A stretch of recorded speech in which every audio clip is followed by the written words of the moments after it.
be like a subtle nod to the darkness that you see in the dining room. Mr. David, looks just like real honed slate tile floors. It looks a lot like tile, but you don't have to worry about cleaning your grout lines, any of that. So easy to maintain with this.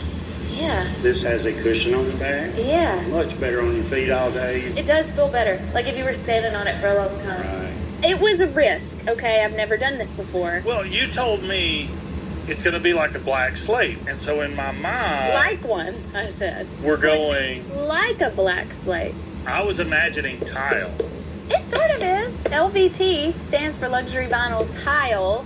And we're using it in the kitchen and the den. It's super durable, it's affordable, and it's beautiful. I mean, you can't tear it up. What a time to be alive. What a time to be alive. And this floor is beautiful. This is not tile.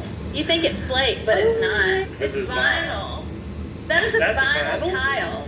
No way. Wait, what? Such a statement.